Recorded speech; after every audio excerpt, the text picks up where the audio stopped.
তার মানে রোগ আল্লাহ দিয়েছেন, এই রোগের মাধ্যমে গুনাহগুলো আল্লাহ ক্ষমা করে দিচ্ছেন। এবার একটা আওয়াজ দিয়ে বলেন তো, এই রোগটা আপনার জন্য অভিশাপ নাকি রহমত? জোরে বলেন। রোগ বেশি, বিপদ আপদ বেশি, রহমত পুরস্কার তত বেশি। আল্লাহু আকবার পড়েন। প্রিয় ভাইরা, আবার এমন অনেক আছে যাদেরকে রব্বুল আলামিন একটা সন্তান দিয়েছেন, 2 দিন 5 দিন দুনিয়াতে বেঁচে থাকে, এরপরে আল্লাহ ডাক দিয়ে উঠিয়ে নেন, আছে না নাই? যার 30 বছর 40 বছর 50 বছর সন্তান হয় না, বয়সের মাঝামাঝি সবাই যে আল্লাহ একটা সন্তান দিয়েছেন, ওই সন্তানটা যদি শিশু থাকতে মারা যায়, একটু হৃদয়ে কষ্ট আছে না নাই? ব্যথা আছে না নাই?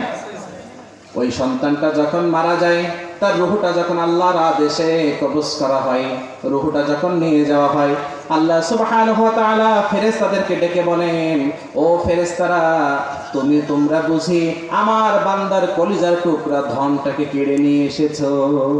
আল্লাহ জানে না? জোরে বলেন, জানে কি জানে না? ফেরেশতাদেরকে আল্লাহ জিজ্ঞাসা করে, আচ্ছা তুমি যে আমার বান্দার কলিজার টুকরাটাকে কেড়ে নিয়ে এসেছো, আমার বান্দা কি বলেছে?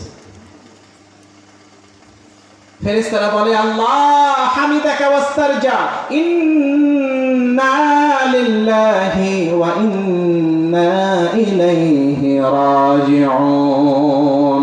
আল্লাহ তোমার উপরে খুশি ছিল, তোমার উপরে কোনো নালিশ করে নাই, অভিযোগ করে নাই, আর পড়ে নিয়েছে ইন্না লিল্লাহি ওয়া ইন্না ইলাইহি রাজিউন।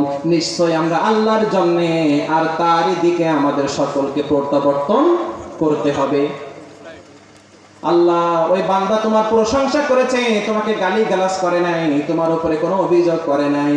আল্লাহ সুবহানাহু ওয়া তাআলা তখনই বলেন, শোনো শোনো শোনো, ইবনু লাহু বাইতান ফিল জান্নাহ ওয়া সাম্মুহু বাইতাল হামদ। চিল্লায়ে পড়েন আলহামদুলিল্লাহ। যেই বান্দার কলিজার টুকরা নিয়ে এসেছো, আমি আল্লাহর উপরে অভিযোগ করে নাই। শোনো ফেরেশতারা, তোমাদেরকে অর্ডার দিলাম, ইবনু লাহু বাইতান ফিল জান্নাহ, ওই শিশুর পিতার জন্য জান্নাতের মধ্যে একটা ঘর নির্মাণ করো। ওয়াসাম্মুহু বাইতাল হামদ, এবং ওই ঘরের নাম রাখবা প্রশংসার ঘর। প্রশংসার ঘর, জোরে পড়েন সুবহানাল্লাহ। একটা সন্তান মারা গিয়েছে, আপনি আল্লাহর উপরে খুশি, জান্নাতের মধ্যে আল্লাহ ঘর বানিয়েছেন, নাম দিয়েছেন প্রশংসার ঘর। এবার একটা আওয়াজ দিয়ে বলেন তো, বিপদে পড়ার পরে আলহামদুলিল্লাহ পড়ার মতো মানুষ কয়জন আছে?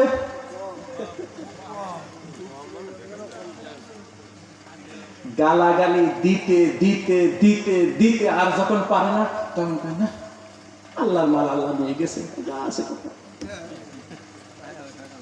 হ্যাঁ, ফাসবির সাবরান জামিলা। বিপদে পড়ার সাথে সাথে যেই ধৈর্য, বিপদে পড়ার সাথে সাথে যেই খুশি, ওইটাই হলো উত্তম ধৈর্য। গালিগালাজ করার পরে না, এদিকে সেদিকে ছোটাছুটির পরে না। আল্লাহ সুবহানাহু ওয়া তাআলার ঈমানদার বান্দা যখনই না বিপদে পড়ে যাবে, সাথে সাথে রবের উপরে খুশি হয়ে ধৈর্য ধারণ করবে, এবং আগামীতে ভালো কিছু পাওয়ার জন্য তারা অপেক্ষা করবে। সম্মানিত উপস্থিতি, তার মানে বোঝা গেল আল্লাহ রোগ শোক দিয়েও ঈমানদারদেরকে কি করেন? জোরে বলেন, কি করেন?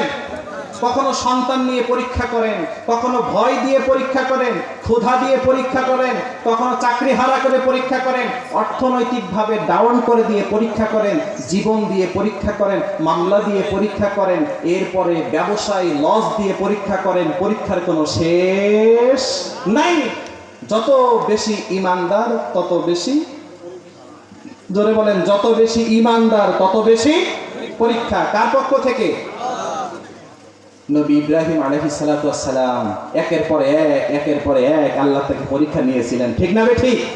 আল্লাহ সুবহানাহু ওয়া তাআলার খলিল প্রত্যেকটা পরীক্ষায় সফলতার সাথে উত্তীর্ণ হয়েছেন। আল্লাহু আকবার।